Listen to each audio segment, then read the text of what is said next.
You're listening to the Intentional Minds podcast. This is a space where we share conversations that spark growth. I'm your host, Divine Marizu, and you're welcome.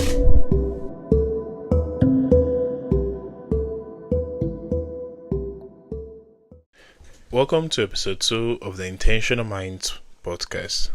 Today, I'm joined by Radhika Palliwa, and she's the very definition of what this podcast is all about. She's the author of the book, From Ramen Noodles to Riches. She's an engineer and an investor. In this conversation, we dive into what it truly means to live intentionally. Radhika shares powerful insights on reflecting, planning, and making the most of the year ahead. But we don't stop there. This episode is packed with practical advice on how to build and maintain meaningful relationships, both personal and professional, and how to intentionally connect with those you admire. Plus, Radhika opens up about her book's journey, her personal finance strategies, and ways to build passive income. Trust me, this conversation will leave you inspired, so let's get into it. Hi, Radhika. Welcome to the Intentional Minds podcast. How are you doing today? Doing well. Thank you for having me, Divine. Amazing. I was thinking about what's the best way to introduce you, and I just couldn't find a very good introduction, and that's because you wear many hats, right? You're someone who's multi-passionate, and whatever you do, you go in for it. And I said, I'm going to leave you to introduce yourself, how best you would like to be introduced. Cool. Yeah, you're absolutely right. I like to wear multiple hats. I like to say that I started my career off as an engineer, so I think my core is definitely like being on the techie engineering side. I'm in the tech space right now as well as my main job. Yeah. But then, like you said, I've expanded a little bit from there. I am an author. As of last year, I wrote a book and published it. I like to also continue my newsletter, grow that community. So I'll work a lot of that. And then lastly, I'm a speaker at various different schools, universities, continuing to kind of share what I've learned throughout my journey. And then the one tidbit, my book is about personal finance. So finance is something that's really important to me. So as a part of that, I've invested in a lot of properties and, stock market, things like that. So I would classify myself as an investor as well. So multiple different hats, but I think, as you kind of grow yourself and your portfolio, it kind of tends to be the case with most people. I'm sure it's the same for you and other guests on the podcast as well. Absolutely. You're the kind of person when we say, who do you want to be like when you want to grow up? And for me, I'm going to say Radhika, generally speaking, because your skill set and experience and career cuts across so many fields. And I'm so excited to get into this conversation. We're going to talk about your book because it's really fascinating, generally speaking. And when you were just saying this, right, I just thought to myself, like, this doesn't happen by accident, right? You don't find someone who just starts exploring these different fields, wearing these multiple hats. There has to be intentionality behind it. And that's where I want to start this conversation from. Like, what does being intentional mean to you? Like Yeah. living a life of intentionality. I love this question. It being January 2nd today, I've been thinking about this a lot. Living intentionally means taking ownership of your life, right? And making very deliberate choices that align with who you are, whether that's your values, your goals, and setting that intention for what you want your life to look like. I think it's really just about having a lot of purpose.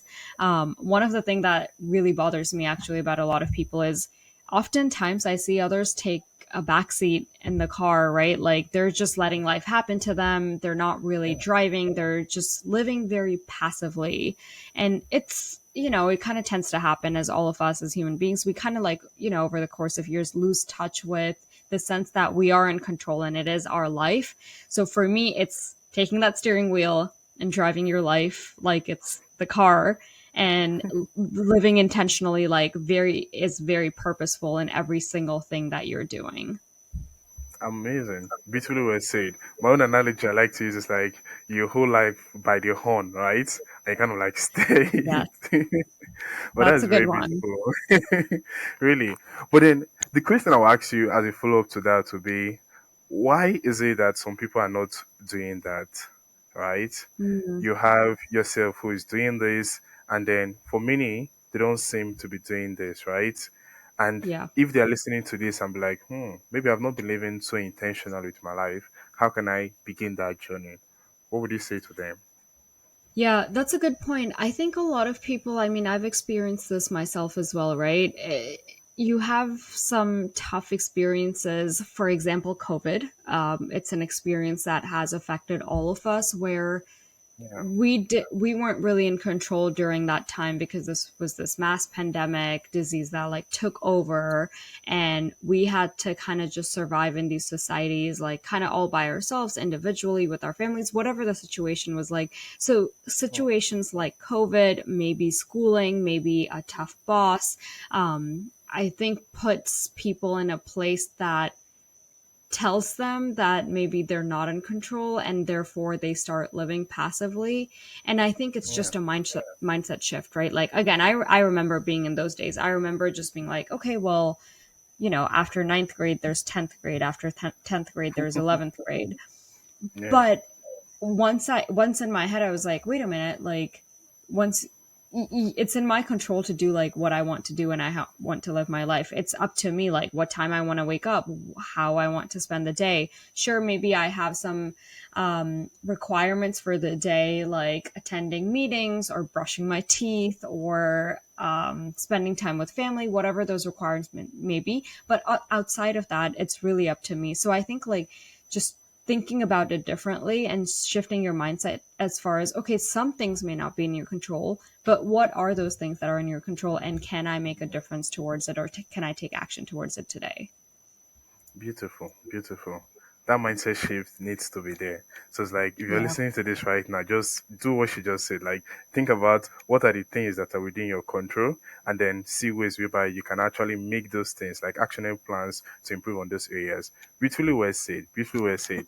And as you are saying, like it's so perfect that we're having this conversation at the start of the year.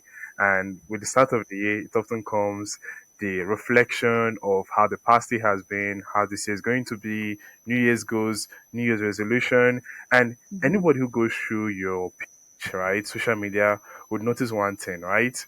You're so intentional about reflecting, right? You don't just do it at the start of the year. It's something you do during the middle of the year, every point in your life, and you're the best person to ask this, right? So it's like, how do you reflect and kind of like plan for the new year? Yeah. I actually have a list of 20-ish questions that I go through. I've been doing this for about 2, 3 years now, where they're Yeah. just reflection questions. So I take myself out on a little like coffee date or a brunch date, and I have my little notebook, my piece of pen. You could do it on a laptop as well, but I dedicate that space in my time just to reflect. It is only for reflecting. It is not for planning. It is not for taking actions. It is just to sit there, think, and jot down what those thoughts are. So there's a list of 20 questions I go through. I can send those out later. But if I had to pick my top three favorite, maybe I would start with one, what am I most proud of this year? Number two, this is probably one of my favorite questions. Who or what did I try to avoid this year? What was that like negative energy, and where was it coming from, and why did I try avoiding it? It just gives you a little bit more insight into who you are and what you want for the next year. But again, we're only focused on last year at this point. And then the Yeah. last question I ask myself, and this can be good or bad, but it's what was the biggest thing that took me by surprise this year? So Mm, really thinking about, it could be a good surprise, it could be a bad surprise, but really just thinking about what was something I was just shocked about, and why was that the case, right? So again, everything I just shared is reflection. It's just thinking about last year, thinking about what that means, how we felt, how we thought, and thinking about like 2024 in this case, right? And then when it comes to anticipation or looking forward or goal setting, the first thing I start with is pretending that it's December 2025. So the entire year has already passed, and just putting it in my head, thinking like, okay, if it's December 2025, what are the things that I've already accomplished, and how do I want to feel right now, and how do I feel like what are these goals that I've done? So it's like the mental visualization again of these goals and putting myself in that position. And then I take this like big life picture that I've created, then I break those down into monthly goals, and then of course like weekly or daily, as far as, okay, what is an action step that leads me towards this like big vision I have for the end of the year. At the end of the day, like, going back to kind of what your podcast is called, it's all about these goals being aligned with your intention. And if they're not aligned with your intention, it's going to be very, very hard to achieve them, because all of these things have to be in sync with each other. Wow. Mind blown. These are such good advice and nuggets, and I'm really going to like be taking notes to actively ask these questions. You know, first doing the reflection, and then doing the planning. And then something I came to notice, most especially social media within the past 1 week, 2 weeks, LinkedIn and the rest, is that a lot of people tend to like show these stuffs out there. So if you go on LinkedIn, there's this new platform people have been using to like show them their achievements for the year, top quotes, and all of this. And you come to see that Oh, other people, wow, when they reflect on their year, they seem to have achieved so much. And maybe when you're doing this personal reflection, it's like, maybe I didn't achieve so much, so grand compared to others. And then there's this feeling of like, okay, self worth, come down. That just that comparison and the feeling that comes with yeah. other people succeeding better than yours, right? Is this something you might Mhm. have experienced in the past? Or if not, like, what can you say to people who might be going through this point of the year? 100%. Absolutely. I mean, I felt this multiple times over, right? And then it's not even just social media. For me, the other thing I experience is um, people who are my age and how much or what they've accomplished Mm, by the time they're my age versus, what I've done. So yeah, I yeah, think it's one of those things that I think like most humans go through at some point. And it's very easy to fall into that trap of just like scrolling through social media, thinking that all of these people are further ahead. What yeah, helps me is just reminding myself over and over again that we're all on our own journey and everyone's journey is unique. And a lot of that for me has been really thinking about like where I come from and what I've already accomplished, given my background, given the country I live in, given the exposure I had, the experiences I have, and noticing and just really acknowledging how far I've come from that perspective puts everything in its own place, right? So instead of thinking, why am I not there yet?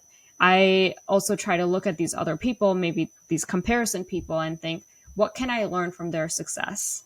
mm, And could these people be a source of inspiration instead, right? So that's definitely been one. And then the second thing I'll probably end on is practicing gratitude. I've been good and then bad. I have like an on and off cycle with this, but yeah. it's been a big thing for me in the last few months, and I want to bring that into practice almost every single day. And I think just being gratitude about, again, like where you are, what you're doing, who you're surrounded by, maybe even seeing these posts and seeing other people, because that is inspiration at the end of the day. Like that's what I want to bring in more to 2025. Again, I could be doing a better job, but I think it really helps like when I do journal and kind of write about, or even taking a moment to practice gratitude even more. Wow, well said. That's something I'm going to be more intentional about right now, gratitude, because it's something that just helps. Genuinely speaking, like even when you're down, like a friend did a podcast a while ago, and this was kind of like the topic of conversation about gratitude, and it just got me Yeah. really thinking and reflecting at that moment, like, do I actually consciously like show gratitude? And then it's also one of like feeling it, but then it's like if there are people in your life who you're grateful for, it could be like sending a text message to them and be like, "Hey, I'm really so glad that you're in my life, right? Yeah. You're someone I really admire." And then it just helps, right? You share them this love, they also feel valued. Like it's something Yep. we really want to do so much this year. So thank you so much for pointing that out. And then something I also noticed when it comes to the start of the year, it's like, yeah. high on energy, right? It's like Mhm. there's this video who has also been going on social media. It's like it's first January and people who are in the gym, like you see all these guys, the gym is so full, like businesses at the Yeah, peak. And it's like always. that just, that just points to something, right? At the start of the year, there's a high motivation for Mhm. people to like get into whatever goals they had set.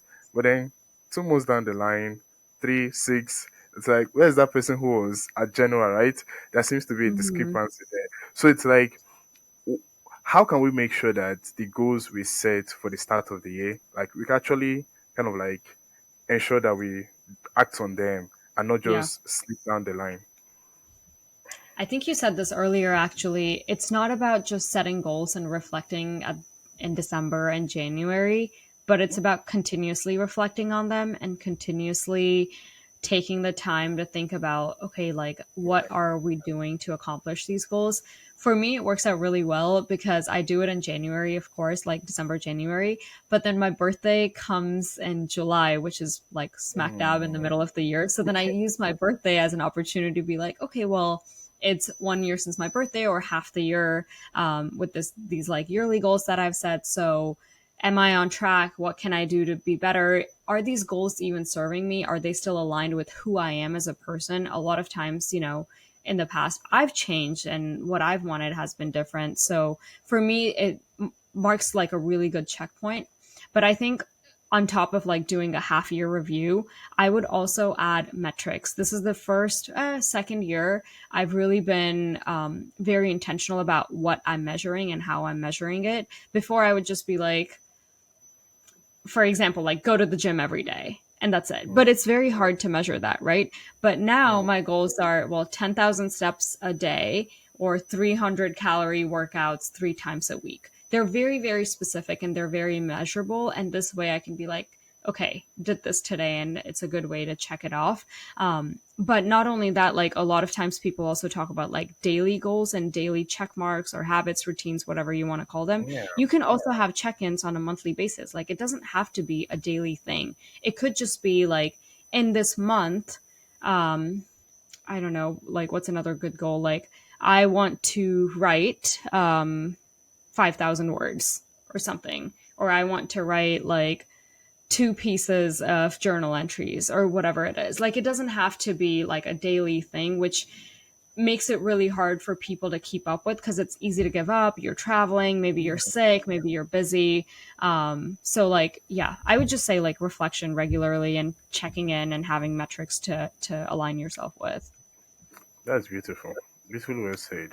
I think I would need to like get a journal that allows Hmm. me to be able to like keep track of this and reflect. This was something when I started doing, it really helped me tremendously. And then you just like I prefer daily, right? But then you can't be Yeah. consistent. But then you shouldn't Yeah. like quit. But just like go back as often as you can to like just write down and reflect on these things. And then another thing that's also helped me is not rely on motivation because that's something I've Mm. can be so fleeting. There are Yeah. days where I'm just so tired and I just don't want to do this. And it's like, habit a habit. It's kind of one of the things James Clear talks about, right? You're building that Wait, habit. have you Yeah, heard of this concept called like the minimum goal and a maximum goal? not exactly. Okay, it's so cool. It's kind of changed how I approach this as well. Okay. So basically, the concept is, let's say you want to work out. I feel like Mm, fitness goals are just like easy to talk about all the time. Let's say you want to yeah. work out. You can have a minimum goal or a maximum goal. So the minimum can be, I'm in the gym 2 times a week, minimum. And maximum, you're in the gym 6 or 7 times a week. And so this way, like, even if, I don't know, some event happens, something in the family, you're traveling, again, you're busy, you're sick, whatever, all you have to do is hit the minimal goal. So again, like those daily challenges, like it's easy to give up on those because it's such a hard task to put in front of you in the first place. But if you have minimum maximum, it's a good way to ensure like you're still on track where you're not too hard on yourself. That's what I thought. I read it from a book, I think. It's from, I believe it's called Wow. Effortless by Greg McKeown. Yeah. Wow. I am definitely getting that book. Thanks so much for Yeah. pointing out. Good. And genuinely, it's really changing a mindset shift. Like I'm having a mindset shift right now. 'Cause I've never really thought about this, right? Having that minimum goal versus maximum Mm-hmm. goal. So it's like as I'm also reflecting, I'm also going to see the goals that I have. What is the most minimum, the maximum? This is Yeah. a very, very good point. Thanks for pointing that out. And then while we're still on this topic, one of the things that I consciously want to work on this year is friendships and relationships. I've come to find Mm, out that with the business of life and adulthood and like trying to make yourself better, it's something that I mhm. have not I could do better at, right? And that's something I really want to find out from you. Like, how do you make sure that despite how busy life is, you actually quite stay intentional with your relationships, you maintain them. And then a point to that is like, as you continuously grow, you tend to meet more people, right? And it's still the same time you have. So it's like, how do you now Yeah. still maintain relationships on a personal level and then say career wise or like mentors, stuff like that? Yeah. That's okay. I can provide like a holistic view of what I do Okay. and then be very tactical about like what actions I take as well because I think there's two different Yeah. approaches, right?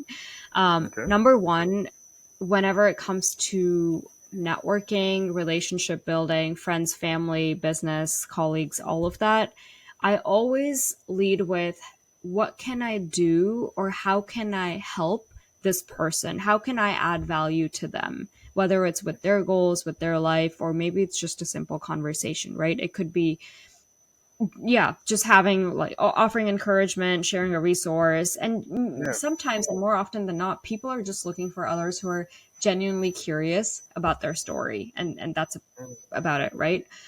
So I create that, like, I guess just like starting with that approach creates like a very meaningful connection from that perspective. That being said, when it comes to mentors, board of directors, I also try to recognize that they're really, really busy and they have a lot going on. So what I'll do is I have a list of people and I have then like the second column, I have a list of how often I want to touch base with them. And some of these Mm. mentors I only touch base with either yearly or quarterly.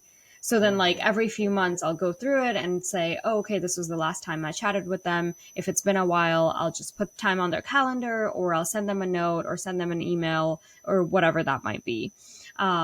And then lastly, again, I think like just being transparent about who you are is really important because that's what like opens up the door for any deeper relationships. For me, it's being just sharing like more of who I am, which I know is a very hard, and being vulnerable and open because that allows them to open up and then it creates like that deeper connection Yes, between both yes. people.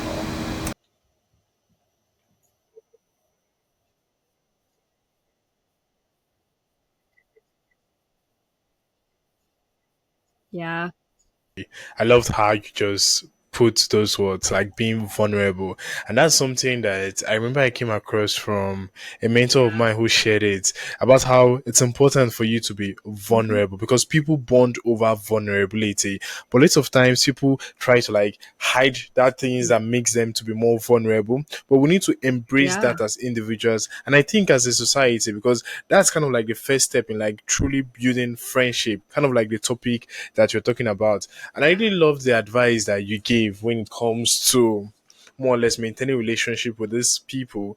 And I'm also thinking right now because Mhm. this is the type of time or around the time whereby people want to improve on their Yeah. networking. They want to get to, build their network because, your network is a network.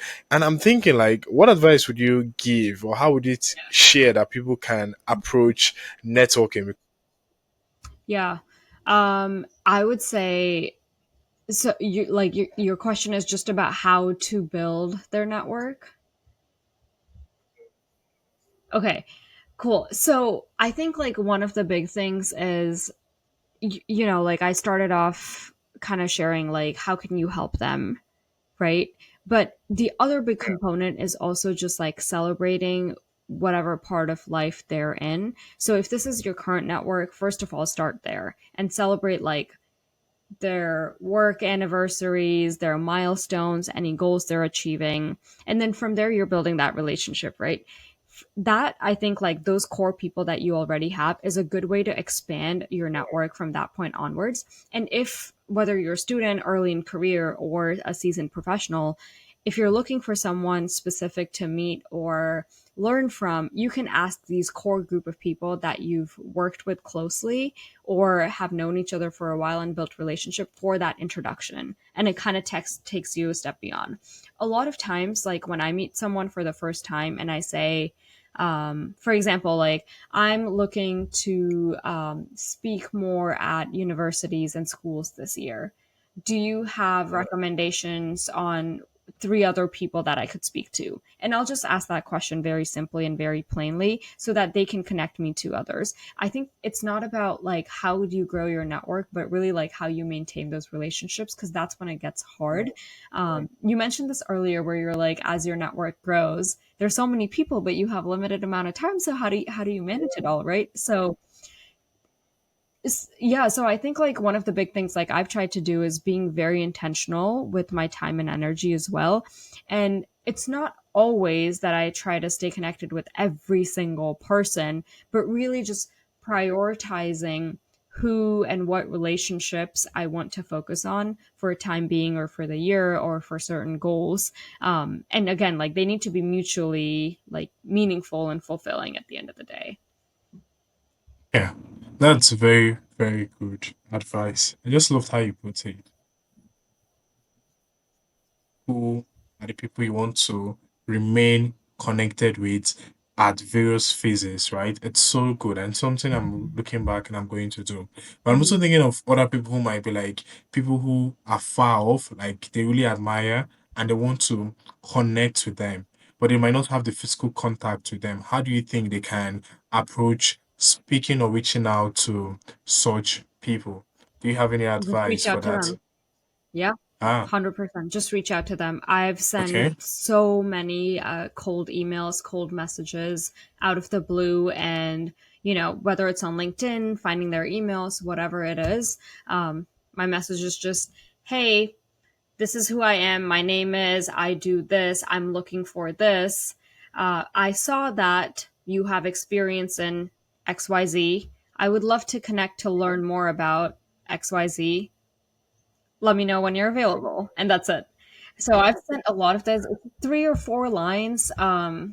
Maybe they never reply, or maybe they say no, I'm too busy.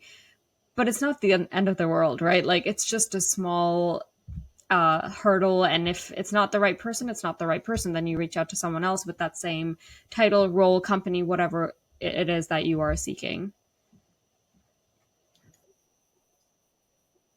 Absolutely. You see, this has been a mindset that has taken me far for a very long time because this was something I used to do.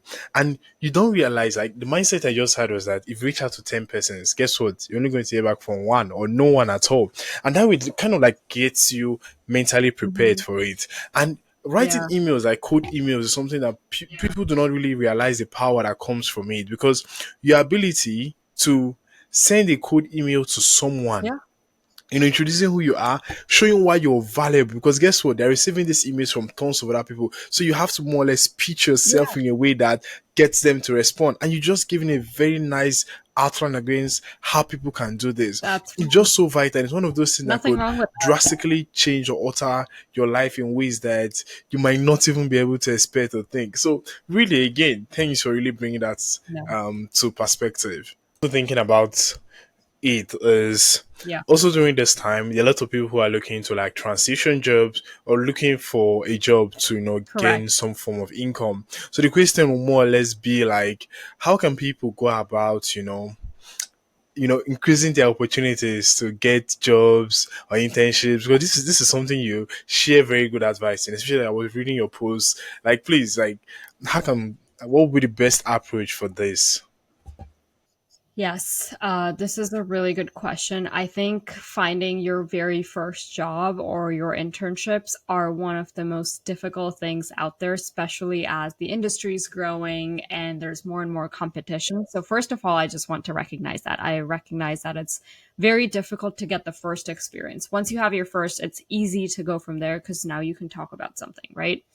Yeah, First and foremost, I yeah. would say align your career goals and narrow down the industry and the role that you're looking for. I assume if you're in college or you're looking for an internship, that's something you already have, but You need to be very, very clear about that so that you can approach the right people and companies that way. Number two, we talked about this. I mean, at the end of the day, like networking is a game changer. More often than not, people get roles because of who they've networked with and who they've talked to than just applying online. So continue to build that network and leverage your alumni. So your school, use LinkedIn. LinkedIn is probably one of the best tools out there. And then lastly, like any professional organizations that you're a part of or not a part of, then join them, right? Like leverage those to continue building your network. And then lastly, this is probably an advice that most people will not be happy with. It's kind of what you said, Divine, right? Like you'll probably apply to 10 jobs and maybe you'll hear back from one. For me, my very first internship, I applied to, I think like 106, over 100, I don't remember exactly how many, but over 100 jobs, and I got one. So sometimes it's just about numbers and you just have to continue applying. And then it got better. And then my second internships, I think I applied to like 40 something and then I got 3 job offers and then I picked one. And then later I applied to like 5 or 6 and I got 2 job offers. So like the ratios just kind of change over time. And that's why I meant, that's why I started with it is really hard, but you just have to continue to be persistent over and over again, network with people, send applications, refine your resume, and continue to build any gaps that you may have that you can address like on your application itself.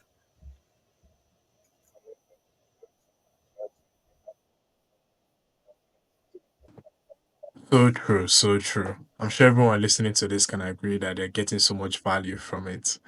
There's something I've been itching to ask you about. Okay. And that is about Uh-huh. your book, From Ramen Noodles to Riches. It's such a very Yeah. beautifully well written book. Like, congratulations on that. Thank Like, you you. did Thank such a you. fantastic job, really. We are curious to know. I am curious to know. Can you like talk us through kind of like what was the motivation behind you writing that book and what Yeah. you hope to get Good out of the question. book? Actually, like going back to some of the questions you asked me earlier, I asked myself like, what was I most proud of this year? And it was definitely launching the book. It was such a big thing that I'd been, it was an idea I had in my head probably 3 or 4 years ago, and last year I made the time and put in a lot of effort. I've been working on it for I think like 18 months before that, and finally like it happened and I was able to launch it. But the why behind it is it's called From Ramen Noodles to Riches, if you haven't like seen or heard the title. But the story is really like, I remember being in college and I remember being very broke in college and not being able to afford anything because I mean I didn't have a job and you're paying so much in student debt, right? And on top of that, there was nothing about personal finance I knew. All I knew was I need to make money. But I didn't know about investing. I didn't know about savings. I didn't even know there was a high yield savings account. Like, I had no idea. So I was just kind of living life, waiting for it to happen to me. I was very passive about it, to be honest. And then I realized, wait, there's so many other people who are just living on ramen noodles because they cost $1 here compared to like all the other food.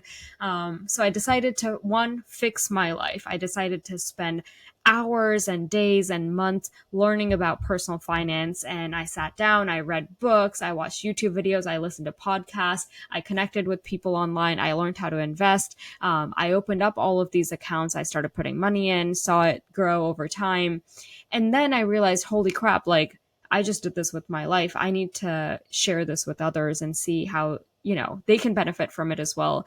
But the problem is, a lot of other resources that exist out there are very, very dense and they're very hard to read, or it's just too much information. So I took all of these concepts and made it like I broke them down so it's simple to understand. And I made it really easy for the users to pick up on it. So there's a lot of sarcasm sprinkled throughout it as well. Amazing, amazing, amazing. Really struck me was the fact that you're self-taught, right? You spent time, put effort Hmm. to educate yourself on this. And if there's anything I'm learning from this, is like if there's something you're genuinely curious about, I want to know about, like don't allow the fact that you might not be, say, traditionally be from this field stop you Yeah. from actually going into that field, because that was what you did. And you did, like you pointed out, your book is just so easy to read with jokes that really enhances you to go on this journey of like personal finance. And Hmm. the question I'll ask you is, how can someone now do that, right? What are like three, four, one, two advice you give to someone who wants to get on that journey? And I'm going to say the first is to get your book. So take it from there. Yeah, thank you. Yeah, okay, I will try to condense it to two most important Yeah. ones that I think a lot of people know about but don't do for some reason. So maybe we can talk about that a little bit as well. Number Okay. one is live below your means.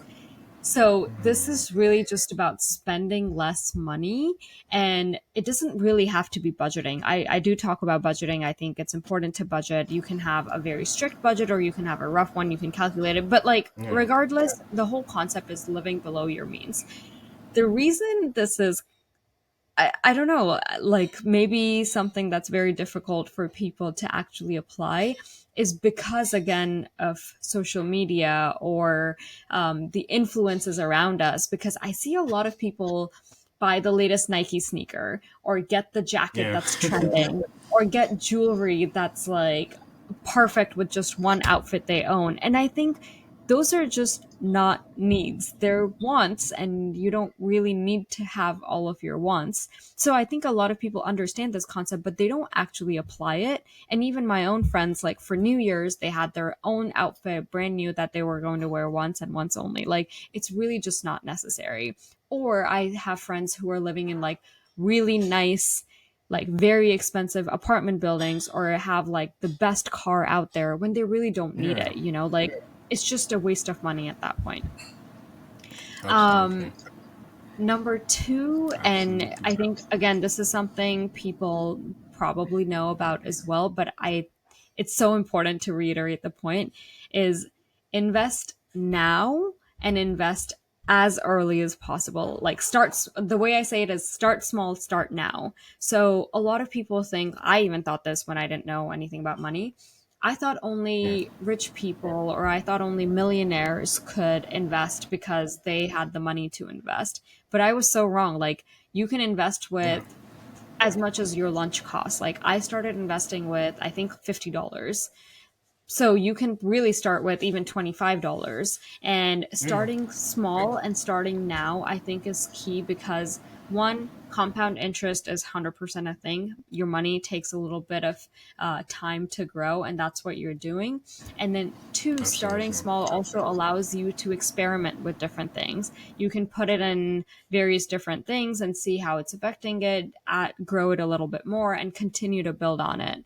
So I would leave with that. Like, even if you're a student, use your lunch money to put it in there. The sneakers that you were going to buy from Nike, put it in your savings or investing instead, and just see what that does in 5 years. Absolutely. Absolutely. So it's like it's never too late and never too early for you to start on this, and Hmm. compound interest goes. Like this was something my dad really ingrained in me very early on. Because like we want to go and get certain things from the grocery store, from the supermarket, or anything, whatever the case may be.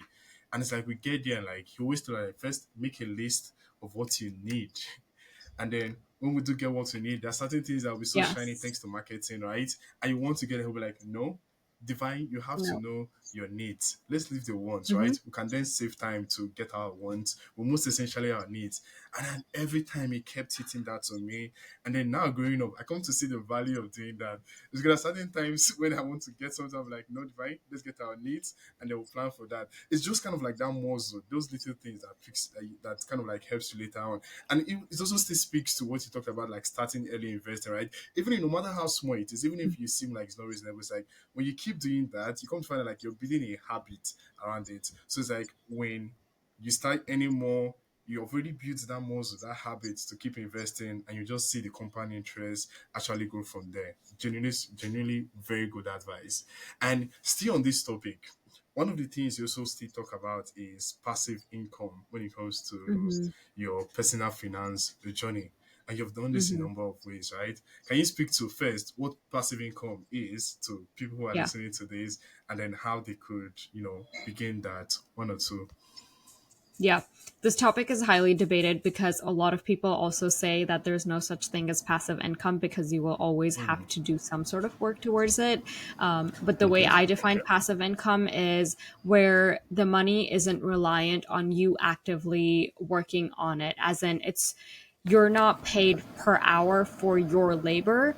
You're just paid because of, like, for example, like an example of passive income is putting it in the stock market or ETFs or index funds, right? That way you put money in, you put $100 in, maybe next year it goes to $110, maybe the year after $130, whatever it might be. You're not doing anything, the money's just sitting there and it's growing. So that is one way. Your savings could be another way. Third, the one, like, this is where it's debated, is real estate could be one way. Fourth, it could be things like books, resources, articles, like anything that you're creating. Your podcast potentially could be a passive income source. But that's, like, you have to actively work on it to get there and then build it from there. That's why it's like it's passive after a certain point, but you still have to actively work on it. Absolutely, absolutely. So we're going to do that, and to still educate ourselves more on this idea of personal finance. Where can someone get your book, From Ramen Noodles to Riches? It's Where actually can we on find it? Amazon and on my website. So Amazon's probably like the best and easiest way for everyone to access it. And then my website, if for some reason that doesn't work, there's online versions as well. Amazing, amazing. And now, on this note, as we gradually round up our conversation today, I saw one of your posts earlier on when you talked about how one of the key habits that has drastically changed or improved your life is reading, right? Mm-hmm. Yeah. And for some reason, that was not always a habit that you had. There was a point whereby it started and then you just continued from then. So it's like, take us through what that journey was like. Why is it that everyone who is not reading this 2025, they should get into the habit of reading? Yeah. It's like having more mentors and advisors and directors and people who are like minded to you without actually meeting them. It's like getting another, like, source of expertise in the room to help you along with your life. I didn't like reading because I didn't find the right books, and I could have done more research to find the right books, but I don't know. At that point, I was like, oh, this is stupid. It's boring. Like, I'm just wasting my time. I'm not, like, what's the point? And then I found the very first book I read was Essentialism by Greg McNone. And I was like, wait, this is really cool. And I'm learning so much. And it's kind of attacking me. And, like, this guy is basically saying everything I do with my life is wrong. But I kind of loved it because it was a way to challenge me. And books have this way of challenging you that I never really had experienced before in my life. Amazing, amazing. And then you've mentioned one. What are some other books you think that you recommend to everybody to read? Yeah. Okay, this is a good question. Let me think about it for a second. There's so many good books out there. The three books I would recommend would be number one, Designing Your Life by Dave Evans and Bill Burnett. This is a study, it's actually a class that's taught at Stanford University. And these two professors came together to really teach students how to design their life. It's another topic that I feel like not a lot of us learn about or speak about. And it goes through exercises to help you understand who you are. And then towards the, like, middle of it, you'll design three different lives for yourself. And towards the end of it, you're on a very clear path as far as the life that you are creating. I think it's perfect for, like, everyone, no matter what background, no matter what age, any of that. Okay, second book I would recommend. I think this is one of the best books possible. I think you would personally love it if you haven't read it. It's called Shoe Dog by Phil Knight, who's the founder and CEO of Nike. Or founder, and now we have a new CEO. Yeah. But it's really about Yeah. his journey and how he like founded Nike and how he came up with it. And I think it's so cool because Nike's a brand that is an everyday brand we all look up to. We all wear clothes from it. But he had so many struggles and he failed so much. And I think it's such a good way for us to be like, wait, if a company like Nike can fail and survive so many times, then like what can we do, right? So for all like everyone entrepreneurial out there, this one's probably my favorite recommendations. And then lastly, I'll say, yeah, shameless plug to my book, From Ramen Noodles to Riches. It's very practical. It's short. Like for anyone learning about personal finance, it's less Absolutely. than 70 pages that you can pick up and start reading, right? Absolutely, absolutely. And we're definitely going to put a link in this podcast release so that people can get it. So well done. Very, very good book recommendations, actually. And if anybody's listening to this, like get into that habit of like reading books. Something that's personally helped me is like listening to books. So I come Mm, to find out that I might be so busy that I don't get to read books, but then audiobooks are always good for me. And then when I listen to them, I can also listen to it at like 2x speed. My maximum listening speed now is like 3.5x speed. So it's like when I'm driving to school, when I'm doing other that's smart. activities, you get to keep reading and learning. So it's like the value you get to it, just like you pointed out earlier, like it's just so astronomical because you're learning from the lives of other people and their experiences. And it's like this entire thing, you can just distill it down into like hours of Hmm. reading. So very, very, very well said. You have a podcast, sorry, a newsletter rather, that talks about intentionality, right? Building life of intention. Tell us about that newsletter and kind of like why everyone should follow that because it's so good. Can I tell you a secret? This Yeah. newsletter was actually called Surviving Adulthood because I Ooh. felt like that's what I was doing. I didn't think like, I was just going through life and I'm like, man, I'm learning stuff and I'm just surviving over here. So Yeah. it was called that maybe 3 or 4 years ago. And then I changed it to Life by Design. And then recently I changed it to Mm. Intent because I think this one word, intent, intentionality, intentional living, however you want to define it, is the one word that defines like Yeah. every single thing I'm doing, whether it's in the finance space, whether it's with my job, whether it's with writing and helping others. Like that is the one word that brings everything together. So I would still say like the three big things I talk about is one, personal development, essentially like how I am and how if people are interested can just grow themselves and be the version of themselves that they've always wanted to be. Number two, I talk a lot about career growth as well. It could be how to Mm. handle negotiations, promotions, talking to managers, leading meetings, things like that. And then lastly, of course, I talk about personal finance as well, investing, growing your wealth, and just finding other resources that maybe you hadn't heard about before. Absolutely. We're definitely going to put the link to the newsletter here so that people can also get all Awesome. this information because they're so good.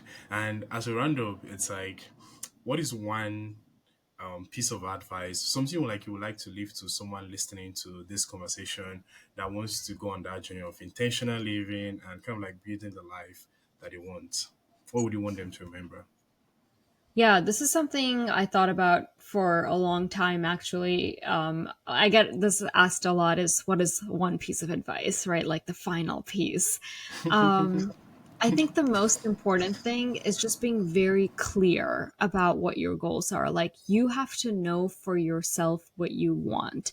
And that's really like it's easier said than done. It's very, very hard to actually do, right? Like so that being said, like if you want to be very clear about who you are and what you want to do, Yeah. then you have to know that it's about progress, not perfection, and you don't have to get it all right at once.